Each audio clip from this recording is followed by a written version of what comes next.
few more special guests for all of you today.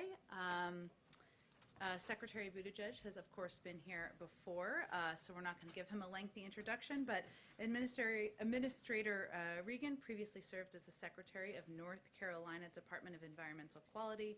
There he spearheaded the development and implementation of North Carolina's seminal plan to address climate change and transition the state to a clean energy economy, and he secured the largest coal ash cleanup in United States history. Administrator Regan began his career at the Environmental Protection Agency and is the first African-American man and second person of color to lead it. I will also just note before we go to them, Secretary Granholm, Secretary Buttigieg, and Secretary Mayorkas will brief the full House and Senate this evening as well. They'll take a few questions, but I will turn it over first to Secretary Buttigieg. Thank you, Jen. Good afternoon. Let me start just by saying that we know that the cyber attack on the Colonial Pipeline is affecting fuel supply for some Americans. And throughout the administration, we have been working around the clock to help Colonial return its pipeline back to normal operations quickly, safely, and securely. The President has directed us to bring all government resources to bear to help Colonial to resolve this. And we're working to assess the impact of the temporary pipeline shutdown on our national fuel supply, while also working to help alleviate any potential shortages when and where they occur. I can tell you that I've been on the phone multiple times a day with the White House, with fellow cabinet secretaries and other leaders, including Administrator Regan. We'll be doing everything that we can to reduce the impact that some Americans could see at local gas stations in some areas until the pipeline is brought back online. Colonial has announced that they're working toward full restoration by the end of this week, but we are not taking any chances. We are doing everything that we can in the interim to make it easier to move fuel to the places that need it. Since Friday, our interagency response group has been examining all contingencies, coordinating with Colonial, and working closely across the interagency to help alleviate any potential supply disruptions. For our part in transportation, the department has been working across our different modes of transportation to help make sure that fuel can get to the communities that need it as safely and as efficiently as possible. Our Maritime Administration, or MARAD, has completed a survey of the availability of vessels that are qualified to carry petroleum under the Jones Act in the Gulf and up the eastern seaboard. The Department of Homeland Security is standing ready to review any requests for a temporary waiver of the Jones Act from companies that demonstrate that there is not sufficient capacity on Jones Act qualified vessels to carry specific shipments of fuel in and around the region. Our Federal Motor Carrier Safety Administration issued an hours of service waiver which provides greater flexibility to drivers transporting gasoline, diesel, jet fuel, and other refined petroleum products to 18 states. On Monday and Tuesday and into today, several states have issued emergency declarations that allow truckers to carry additional weight on state roads. Now, the White House and DOT have determined that 10 states can use existing federal major disaster declarations that are currently in place to allow those states to issue permits that allow drivers to temporarily carry additional gasoline that would ordinarily exceed existing weight limits on federal highways in their state. Each state has to follow its own procedures to issue these permits, but this determination provides them with added flexibility to move fuel more efficiently if they need to. PHMSA, our Pipeline and Hazardous Materials Safety Administration, is temporarily relaxing enforcement of certain pipeline operator qualification rules to make sure that emergency personnel can manually get help to get the pipeline back up and running as needed, and are in frequent touch again with the pipeline operators about safety. In addition to these steps, we are continuing to monitor the situation as it develops so that we can help anywhere that we can. For our department, our mandate and our mission revolves around safety, and so we are working hard to maintain safety while also providing much-needed temporary flexibility to minimize disruptions to the American people. And DOT is in regular contact with state and local governments and with members of Congress, as well as with retailers and other companies in the sectors that are impacted. And of course, we're in constant contact with our partners across the federal government to coordinate the response. So together, we are working to assess the impact of the shutdown, offer emergency assistance, and of course help Colonial return to normal operations. Our top priority right now is getting the fuel to communities that need it, and we will continue doing everything that we can to meet that goal in the coming days, and we'll continue to keep everyone apprised. Importantly, this incident also reminds us that infrastructure is a national security issue. And the reality is that investing in world-class, modern, and resilient infrastructure has always been central to ensuring our country's economic security, our national security, and as we're seeing right now, that includes cybersecurity. Thank you all. I'll turn it over to Administrator Regan.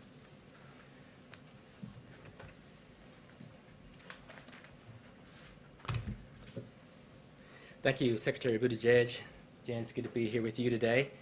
You know, as Secretary Buttigieg mentioned, the President has directed a government-wide response to the Colonial Pipeline shutdown. And at EPA, we're doing our part to mitigate the impacts that people and communities might be experiencing. The Clean Air Act allows EPA, in consultation with the Department of Energy, to waive certain fuel requirements to address shortages. After careful evaluation, EPA and DOE concluded that extreme and unusual fuel supply circumstances exist and that granting short-term waivers is consistent with the public interest. EPA issued an initial waiver on Tuesday morning and later issued a second, more expansive waiver that covers 12 states and the District of Columbia. EPA waived certain gasoline requirements, specifically the requirement for low volatility conventional gasoline as well as reformulated gasoline. While the waiver alone will not resolve the supply situation, it will help alleviate supply shortages. The waiver allows the use of any residential winter gasoline that may exist in the region. It will also allow butane to be blended into existing fuel stops, increasing the supply of gasoline by up to 5%. EPA granted the waivers to help mitigate the supply shortages of gasoline in the affected areas until normal supply to the region can be restored. EPA followed an orderly process when assessing and issuing the fuel waiver. Any such waiver is limited in both geographic scope and in the duration to mitigate any potential impacts to air quality. At this time, we do not anticipate air quality problems from these limited waivers. In assessing the situation and issuing the waivers, EPA has been in close coordination and communication with all of the impacted states. Our partnerships with the states is key to being able to effectively respond to the developing situation like this one. Going forward, we will keep coordinating with our state colleagues to assess the situation on the ground and to determine whether we can provide any future flexibilities to alleviate impacts for people and communities in these affected areas. We understand that there are shortages resulting from the Colonial Pipeline shutdown that cause stress and confusion in people's lives. Our response underscores the importance of President Biden's All of Government Directive, which asks federal agencies to harness our collective expertise and work in sync when urgent matters arise. This interagency effort is the linchpin to a swift and coordinated response. And with that, I'll turn it over to Jen. Go ahead. Thank you so much. One question for Mr. Regan, one question for Mr. Buttigieg. Many of your fellow North Carolinians cannot find gasoline right now. What's your advice to them about what they should do and what they shouldn't do until this situation is resolved? Yes, we are in very close coordination with my home state, just like the other 12 states. I think the folks should follow the advice of the governors and the attorney generals, which they're asking folks not to panic, not to hoard gasoline, and to watch for the updates that are coming from the federal government. We have some really good coordinated efforts at the federal, state, and local levels, and we're working very hard to alleviate these circumstances. And then, Secretary Buttigieg, you mentioned that this situation shows the importance of world-class infrastructure. What could have been done or what should be done to prevent something like this from happening?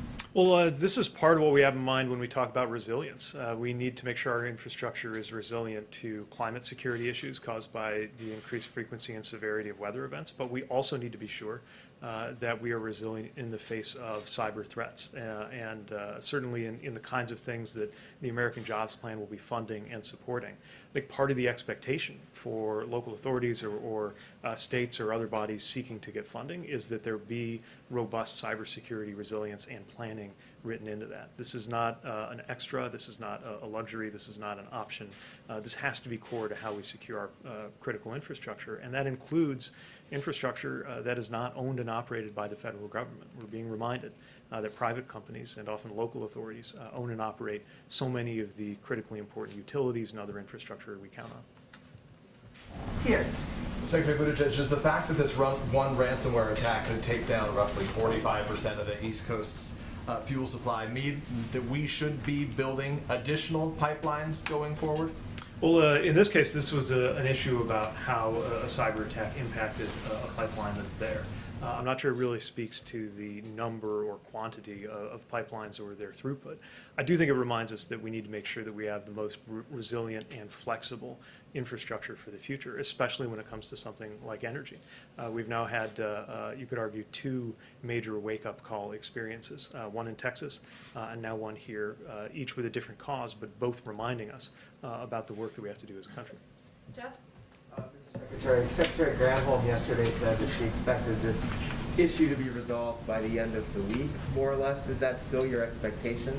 And So, go ahead. I'll defer to announcements from the company on their process. Again, PHMSA is in touch with them to review any plans that they have. I would emphasize that there is a lot that is involved in getting a pipeline up and running again. And so there's the announcement, then there's the actual process, and then some time for that to be fully up and running, which is one of the reasons why we're not wasting any time and haven't been since even over the weekend in taking the steps that we need to mitigate any shortages, even things that could happen while the pipeline is getting fully online, but before that's completely taking place.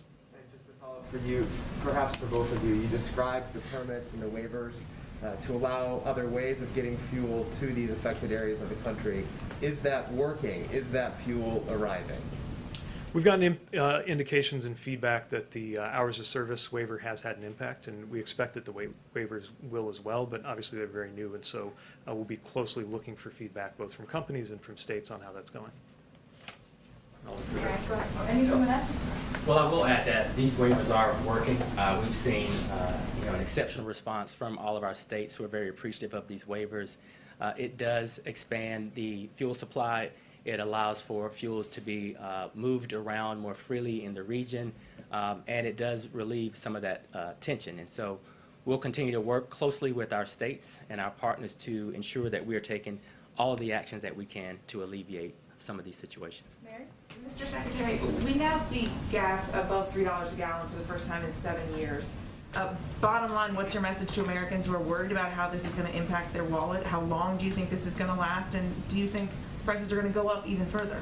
Well, my message is that we understand these concerns, that we've seen that in a lot of the impacted geographies that this is a real issue, and that's one of the reasons why we've been working with every lever of government that's available. And not the federal government as an island, but interacting with states and with companies to address this. So, I can't speak to long-term energy markets. Obviously, this is a very specific and acute issue, but we recognize the concern that's out there, and that's why we haven't wasted any time to get into action, and it's why the President has directed us to be really thorough in examining all of our different authorities and all the different pieces of our respective agencies to be helpful. Jen? The administration has been saying that you're willing to consider Jones Act waivers. Have any requests been filed? And since the Maritime Administration has finished its survey, what's determined about how many Jones Act compliant ships are truly available right now, not under contract near the Gulf, et cetera, that can help? So I can't speak to any specific waiver requests going on right now, but what I'll say is that this Merit has acted very quickly to provide what is essentially one of 2 parts for this determination to happen. One is the analysis that they do, and then the other part is, of course, for Homeland Security to pick it up and run with it. And we'll continue making sure that they get any information they need and be able to turn it around quickly. The level of analysis that's already been done, my understanding is previously that's taken a couple of days, and MARAD was able to do it in a matter of hours. So they're moving quickly, and bottom line is stand at the ready to very expeditiously process what comes in. Are you confident that another attack on the pipeline can't happen imminently? Has the company told you anything about that, about steps they've taken in the short term on that? We can talk about this. I mean, they're speaking to their specific programs, but I will just say that we're probably not going to get into details about the company's own preparations. We've talked about the fact that this was a ransomware attack, that these threats have been out there for some time, and it's certainly a reminder to this company and others to continue to harden their cybersecurity. But we'll let them speak to their other preparations. Go ahead, Steve. Thank you, Secretary Buttigieg. This is Wednesday today. We're talking about potentially a weekend restoration, but things are getting really crazy out there. The Consumer Product Safety Commission is warning people not to fill up plastic bags with gasoline. 1 in 10 gas stations in D.C. is out of gas, and the figures are far higher in the South. Is the Biden administration having any preliminary discussions about potentially taking over the pipeline to restore the flow if the company is unable to do it themselves? So I've not heard anything along those lines. We are partnering with the company to make sure that on everything from the flexibilities we talked about to technical support and advice, that they're getting the help they need. And they have been able through Line 4 and ancillary lines to move some product, although, again, obviously waiting for determination on fully reopening. I will say that this is a time to be sensible and to be safe. Of course, we understand the concern in the areas where people are encountering temporary supply disruptions. But hoarding does not make things better. And under no circumstances should gasoline ever be put into anything but a vehicle directly or an approved container. And that, of course, remains true no matter what else is going on. Thank you, Secretary. Unless you want to, well, let's do one more. Go ahead. Thank you. Based on what you know right now, do you anticipate having to extend the duration or expand the scope of the fuel waivers further? Well, we're in very close coordination with each individual state. They all have different needs. We'll continue to assess that, and we do have the authority, if needed, to extend or issue a new waiver beyond the 20 days that we have already issued. Are there any travel announcements for either of you, or either of you going to any particular region to address these in person that you're able to update us on, or none at this time? No, I don't have any travel announcements at this time. No news for you now. Okay, thank you. Thank you both. Thank you so much for joining us. Appreciate it. Thank you, sir. Thank you. Okay.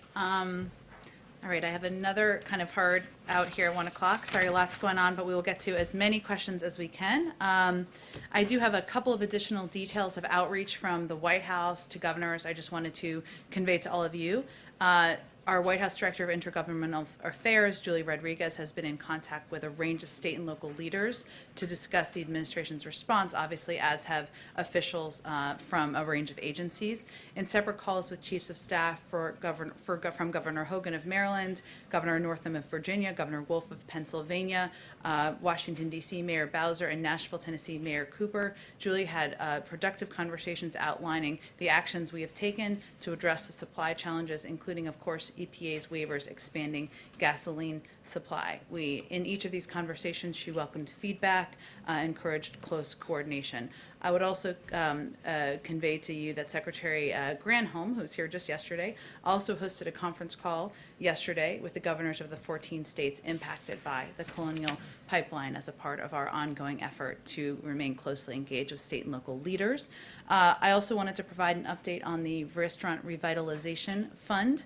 As of today, SBA has received more than 147,000 applications from women, veterans, and socially and economically disadvantaged business owners requesting a total of $29 billion in funds. Businesses that qualify for grants should expect to receive the funds within 2 weeks. Already, $2.7 billion of relief funds have been distributed to 21,000 restaurants across the country already. I would also note that Congress has also set aside $5 billion of these funds for applicants with annual pre-pandemic gross receipts of not more than $500,000. On top of that, the Administrator Guzman from the SBA set aside $500 million in funding for applicants with less than $50,000 in receipts in 2019 to ensure those smaller restaurants, bars, food trucks, and other dining establishments have access to those funds. Go ahead, Jonathan. Thank you, Jen. First, just wondering, I believe the meeting is still ongoing. Do you have any readouts at this point of the Big Four meeting with the President? I do not have a readout of the meeting that's ongoing. That's just the case. But Maybe they slipped you a note. I can convey to you that, one, I would expect they will go to the stakeout. I would also expect that we'll have a written readout later this afternoon to provide to all of you. Setting that aside, two other matters then. What is the president's response to Congresswoman Cheney's speech last night, in which she denounced former President Trump's big lie and said the Republican Party needed to stand for fair and free elections, and then her subsequent ouster this morning from her leadership position? Well, let's start with the facts. More than 80 judges across the country threw out lawsuits attempting to overturn the outcome of the election. And on January 6th, this moment in history, we're looking at their hearings on Capitol Hill about the events on January 6th. Our nation's capital was attacked, our democracy was attacked, and 6 people lost their lives. So it's disturbing to see any leader, regardless of party, being attacked for simply speaking the truth. And as the president said last week, it's hard to understand. But our belief, his belief, is that the American people will have to make their own decisions about whether the reaction by the people they elected to represent them should be embracing and elevating conspiracies and attacks on our democracy, or whether it should be standing up for ideals that have historically been owned by both Democrats and Republicans representing the country throughout history. And one other matter, the escalating situation in Israel. Does the administration plan to drop their objections to a UN Security Council statement? Are there any plans to appoint an ambassador to Israel anytime soon, or to reopen the consulate in Jerusalem that deals with these Palestinian issues? Well, first let me give you a bit of an update on our outreach. And some of that we haven't read out to all of you because a lot of it has been happening privately. There's been a lot of activity and engagement around these developments over the last few days. Just since this weekend, we've had more than 25 high-level calls and meetings by senior U.S. officials with senior officials from Israel, the Palestinian Authority, and Arab partners and other stakeholders, including the Qataris, the Tunisians, the Jordanians, the Egyptians, who, as you all know, have an important role to play in the region as we work to move toward de-escalation.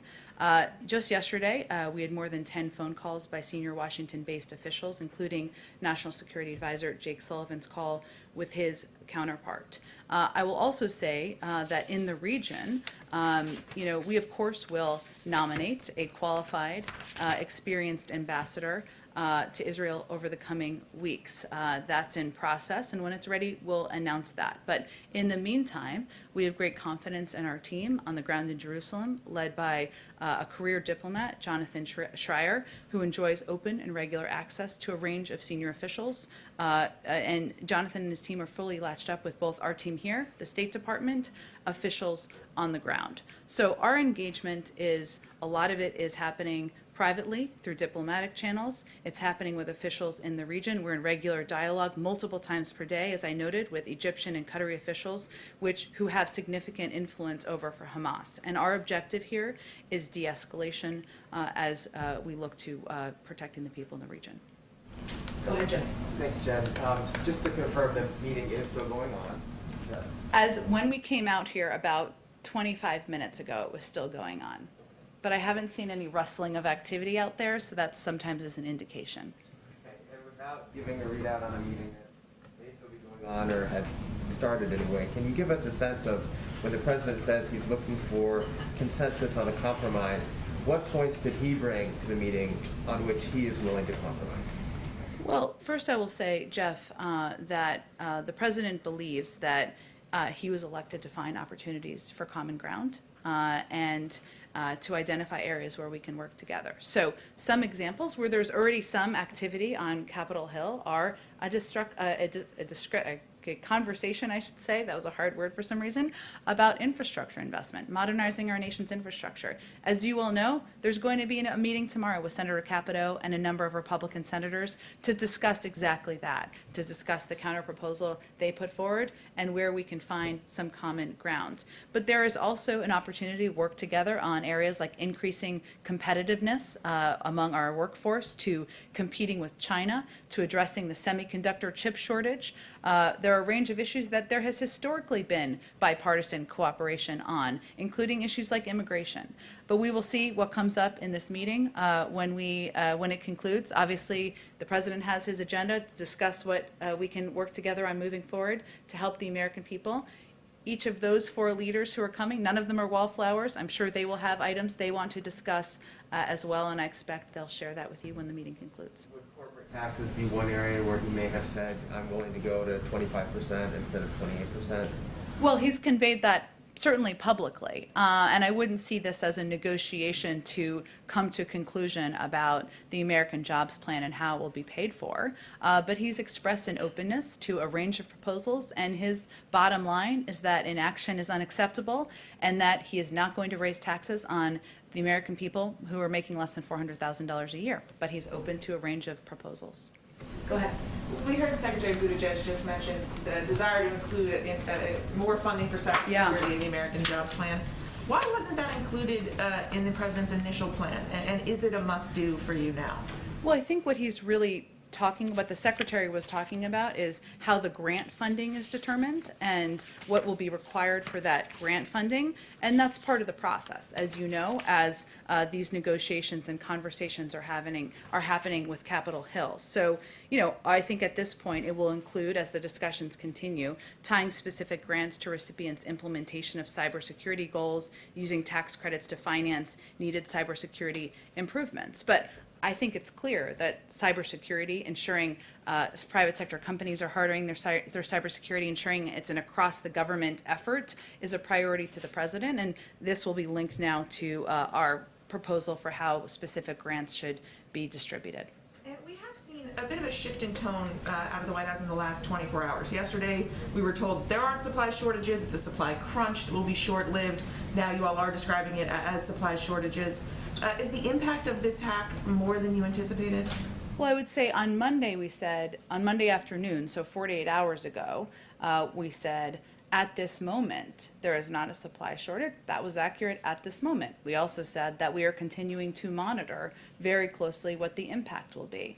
And one of the reasons that we acted as quickly as we did, convening interagency calls through the weekend, determining what levers could be used very quickly and rapidly according to historic standards to help put in place contingency plans to ensure we reduce the impact on the American people, is because we had to anticipate there could be a range of impacts. We could not predict when the company would be able to come back online. They obviously need to make those determinations themselves. So our role is not to determine that on their behalf. It's to make preparations to help reduce the impact on the American public. And this obviously raises concerns, not just about future attacks on pipelines, but other aspects of the electric grid, water systems, the like. Can Americans trust that the government can prevent future attacks going forward? Well, I would first note this is an attack on a private sector company. And as I noted a little bit earlier, when I'm not even sure you could hear me, but you know, this was an attack using ransomware. This ransomware has been out there for some time. Deputy Secretary Mayorkas, when he was Deputy Secretary, talked about, when he was here just 2 days ago, the fact that we were warning about the need to harden for companies to put in place cybersecurity protections back several years ago. And that's something we will redouble our efforts on. At the same time, we have, since this president took office, we have also redoubled our efforts on public-private sector partnerships and efforts to work together on not just best practices, but ensuring we are protecting exactly the systems that the American people rely on. As you noted, some of those are federal entities, some of them are private sector entities, but that has been our objective from the very beginning, and this is a reminder of how important that is. So what kind of steps can you take to try and encourage private companies, private entities? Are there tighter restrictions you can put on their cybersecurity to ensure that these kinds of attacks don't happen going forward? Well, there is an element of any company seeing what has just happened over the last several days being a reminder of how important those steps are, and that is out of our hands. That is probably thanks to the reporting of all of you. But I would say that one of the reasons that we have stood up under Ann Neuberger, who was just here a couple of days ago, and elevated a public-private coordinating apparatus or effort to work with the private sector is because we want to ensure that well-intentioned companies understand what they need to put in place and understand the risks that they're facing, because we know, as this is an example of, that it won't just impact that company, that it can impact, depending on the entity, the American public. Go ahead. How can the president work with Kevin McCarthy, who's poised to anoint to a position of leadership at the Republican conference, someone who does not believe in the legitimacy of the last election? Well, the president is no stranger to working with people who he disagrees with, or he has massive fundamental disagreements with. The facts are on our side, and more than 80 judges across the country throughout lawsuits. attempting to overturn the outcome of the election. What the president believes his role is to lead by example and to offer an alternative of leadership to the American people, which is reaching his hand across the aisle, offering to work with members of both parties on addressing issues the American people have concerns about. We heard from, I want to ask you about ransomware. We heard from Buttigieg and from the administrator of the EPA just moments ago. If you can help, you speak for the president. What is his message to Americans right now who are worried about the supply of gas and rising prices? His message is, I understand, and I am doing everything I can, using every lever of government to ensure we reduce the impact on the American people and their lives. Whether it is because they want to do travel for the weekend, whether they are going to visit their grandchildren because they just got vaccinated, just to incorporate another objective, or whatever it may be. And his concern his focus from the very beginning is, do not halt. Act. I need you to act. I need you to take action to put every step in place that is possible. Did Colonial, I think I know your answers to these, but I want to ask them, did Colonial pay the ransom already, or will they pay it? I would send you to Colonial to answer that question. Of course, the guidance from the FBI is not to do that. Does the U.S. government know whether they paid or intend?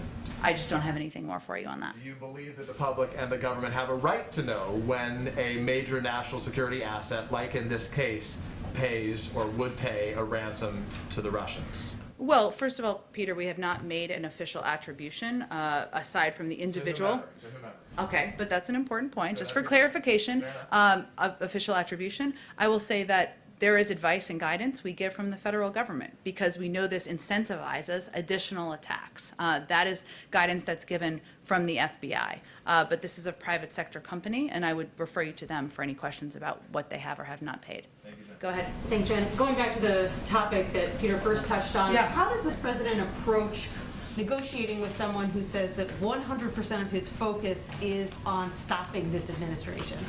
Well, I would say first, this is a meeting where they could spend the entire time talking about areas where they disagree, including who won the election. And the president has 80 judges in courts and tens of millions of Americans behind him on that piece. But he doesn't find that particularly constructive. Clearly, the Republican Party has to work out who they are and what they stand for.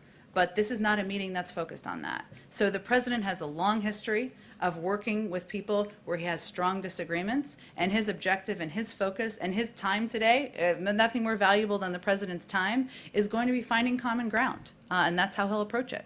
More broadly, how would you say that this administration approaches the art of compromise differently than, say, the Obama administration did? What did you learn from those 8 years? Well, first I would say that the vice president, and the president was the vice president at the time. He was not an outside actor, right?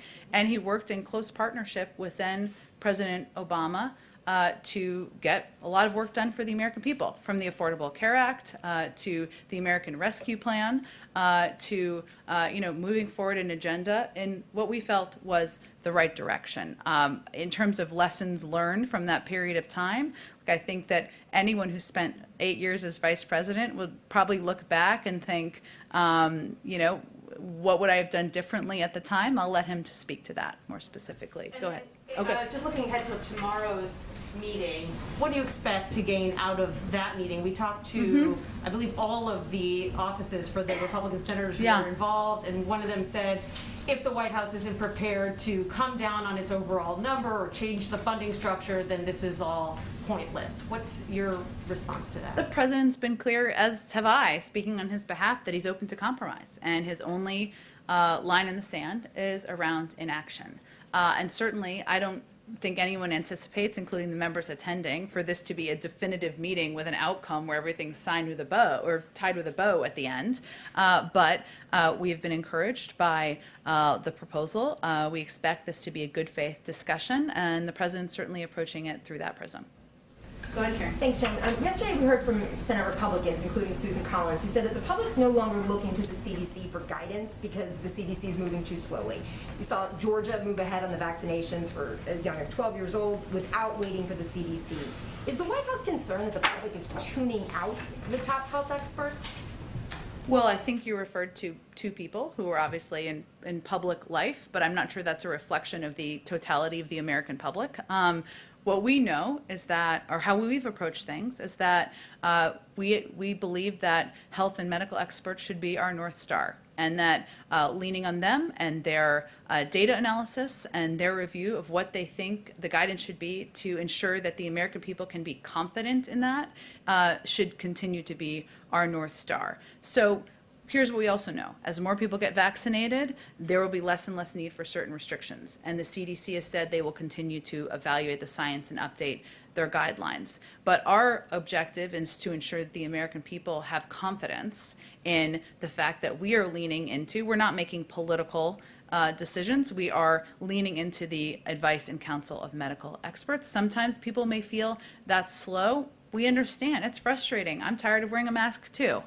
We understand how the American people are feeling, but we feel it's important to still maintain that commitment. Go ahead. Conveyed the message to the CDC that it should be moving quicker to loosen restrictions. Does that come from the White House? No, we have conveyed that we will continue to abide by the health and medical advice of our health and medical experts, many of whom are working at the CDC, and we look forward to, as more people are vaccinated, them continuing to update their guidelines for the public. Quick one on infrastructure. Of course. You had said earlier that you wouldn't see this as a negotiation to come to a conclusion about the jobs plan and how it will be paid for.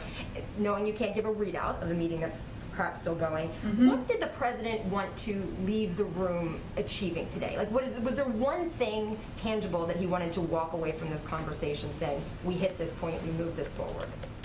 I think the president wanted to convey that the world is not waiting for us to work together here as Democrats and Republicans to increase our own competitiveness, to invest in the American workforce, and they're not waiting for the resolution of a leadership fight. They are waiting for us to, they are waiting to see what we will do and what we will do in this moment. And the stakes are too high not to work together to pass an American jobs plan, to invest in infrastructure, and to make us more competitive. And he wants to certainly convey, and I think his actions convey this, that he wants this to be a good faith effort and negotiation, and that's why he invited him down here. Them, all of them. Sorry, go ahead, Jen. Two things. One, just very quickly, it seems like the leadership meeting has Oh. set out. Yeah. I don't know if Should we there's wrap? I don't know if there's anything that you kind of had embargoed until that was over that you want to add about the meeting. I do want to give you an actual readout of the meeting. So I have not, I don't have any update on the meeting. And if anybody wants to go out there to a stakeout, I will not take it personally at all, or no one who's watching. And I just wanted to ask you about the inflation report today. Yeah. And how the administration sees these numbers. Is there a concern that high inflation is going to continue for a long time and that the administration might need to rethink its spending plans? How high a monthly reading is the administration willing to see kind of quarter after quarter? And then, there's a phrase that's been used a bit by some administration officials, including Cecilia Rouse, saying that it's transitory.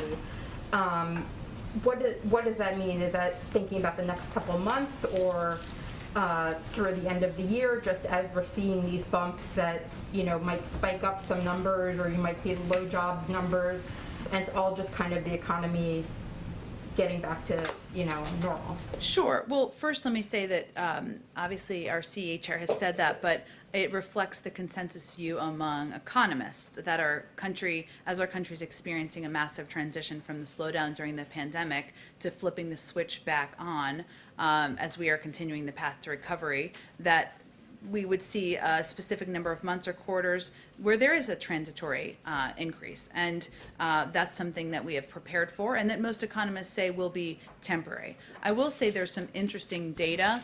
It will be interesting to us, I think, hopefully to others. But, for example, that as we looked at this data, so airfares increased by 10%, but are still almost 20% below pre-pandemic price levels. Hotels also see a price increase, but remain below pre-pandemic price levels. So Americans are feeling more comfortable traveling again. That's a good sign. And a lot of these price increases are still below what they were prior to the pandemic.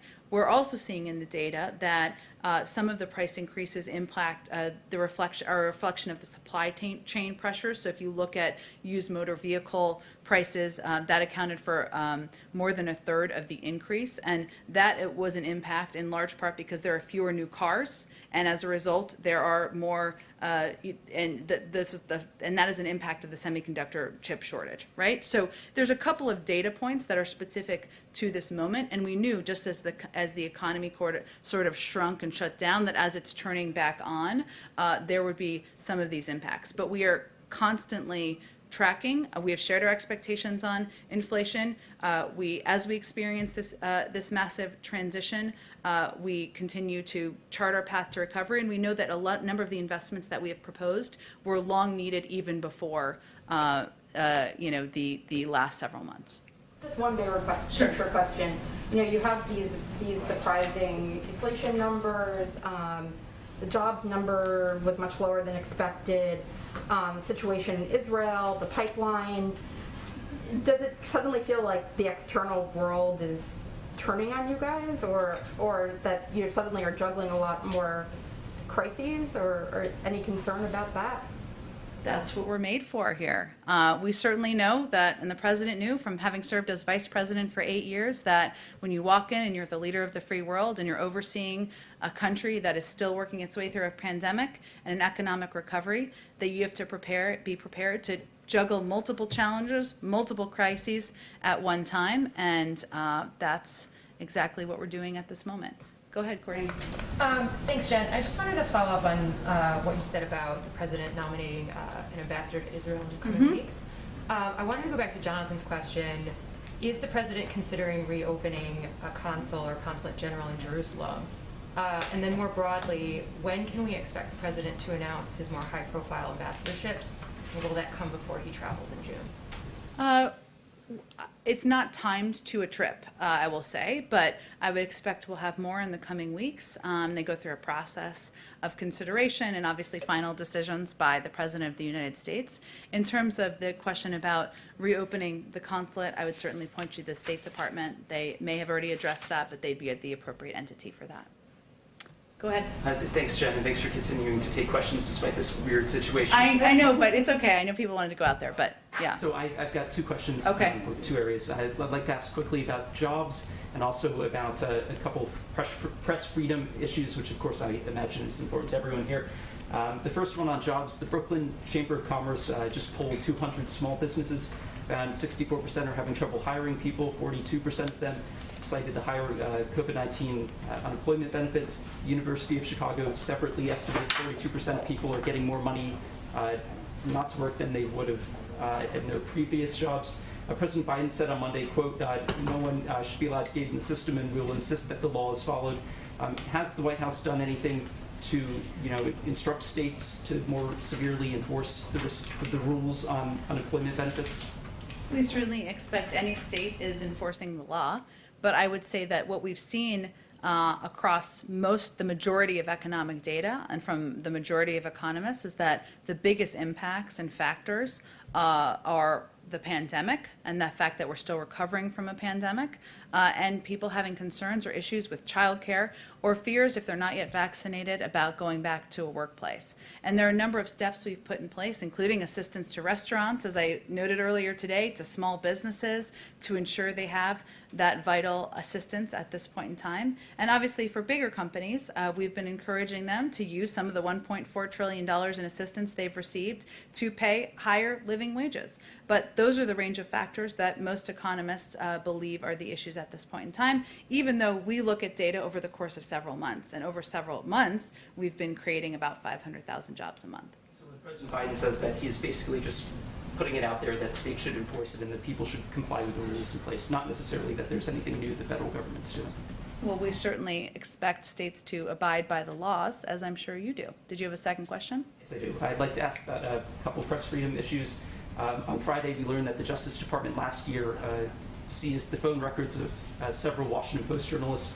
The Biden Justice Department defended this, saying that it was the sources they were after, not the reporters. but there are some press freedom advocates who are pretty concerned about that defense. Trevor Timm of the Freedom of the Press Foundation said that the Biden Justice Department gave a disturbing defense of the practice.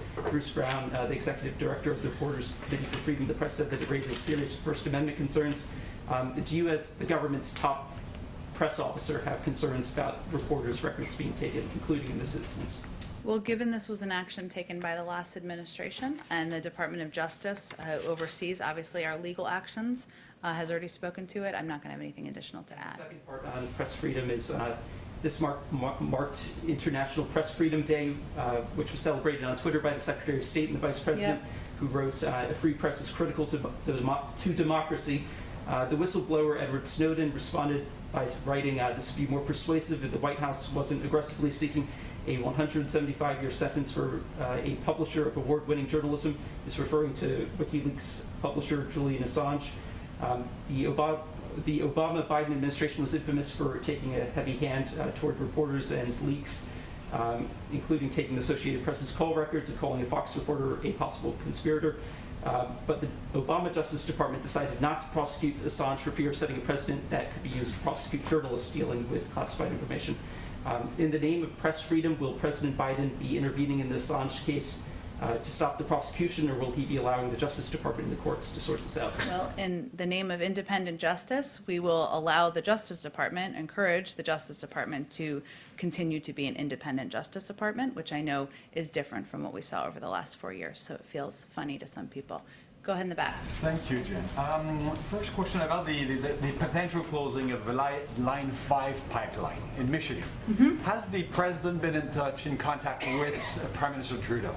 That's in the courts, so we're not going to have anything to add. It's in a courts process right now. The amicus brief of the Canadian government in the U.S. federal court describes the potential closing as a massive and potentially permanent blow to Canadian economy and energy security. Is this a way to treat an ally like Canada? I think we've talked about in here how important of a partner Canada is and will continue to be on a range of issues, from addressing the pandemic to just being a regional partner on facing issues around the globe. But this, again, is a situation that's in the court, so I'm not going to have more comment on it. I got to go around to other people because I have 3 minutes left. I'm sorry. Keep going. I just have 2 quick ones.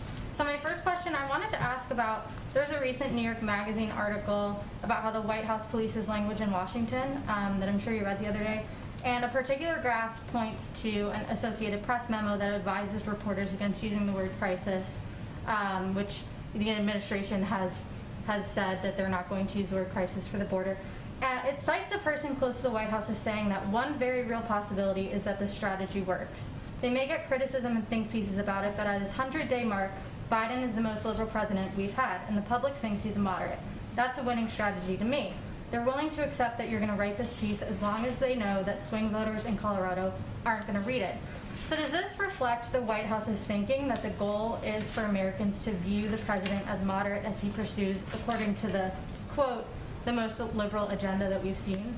There was a lot packed into that question. Must have taken some time to write. I will say that our goal is to implement solutions as it relates to the challenges at the border, and not to be caught up in semantics of what we call it. Because at the end of the day, what we've seen is a massive reduction in the number of children who are being detained in Border Patrol facilities thanks to the actions of this administration. We've seen a massive reduction in the number of hours kids spend in Border Patrol facilities. And we're continuing to work to get kids into the arms of their family members or to sponsor homes. And that's what our objective is. I can't speak to a blind anonymous quote from somebody outside of the White House, which we'd all be for banning those if others would want to commit to that as well.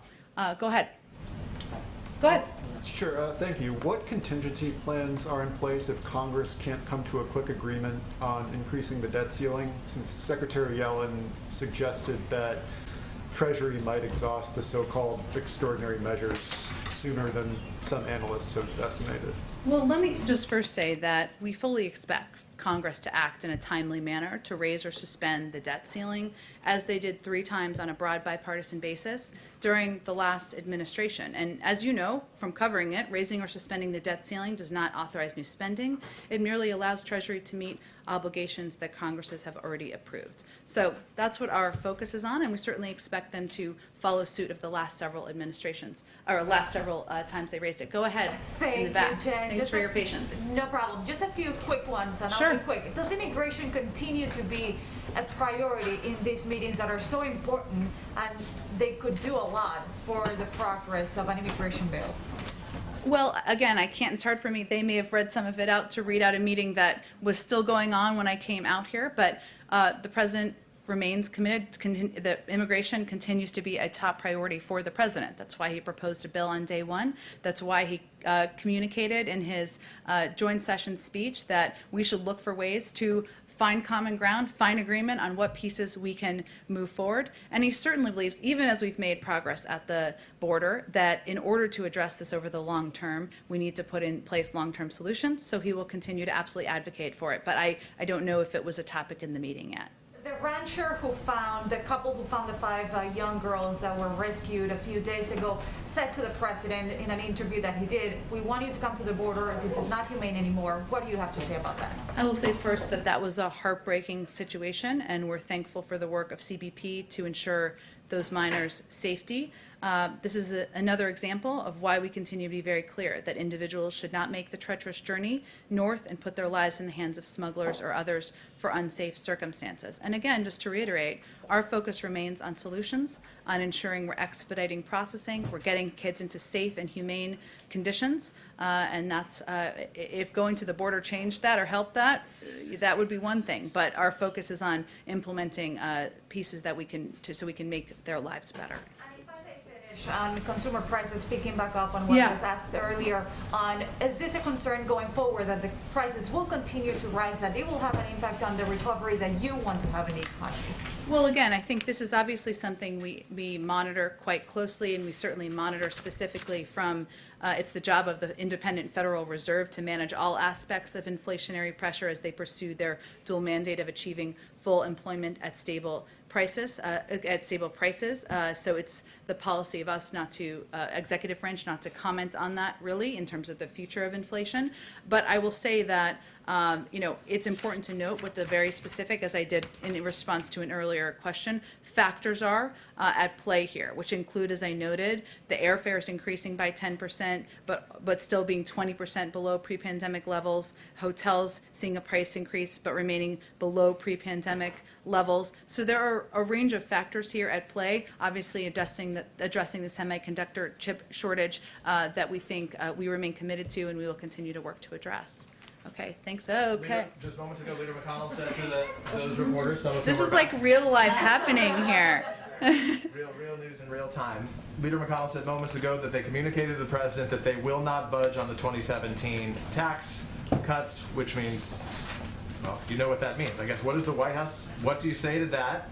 And then how would you pay for this if you're not going to pay with it via tax cuts? Well, I think that question is more, that question is probably more on Republicans to address than it is on the president. He's proposed a way to pay for it. We'll see what other ideas they have.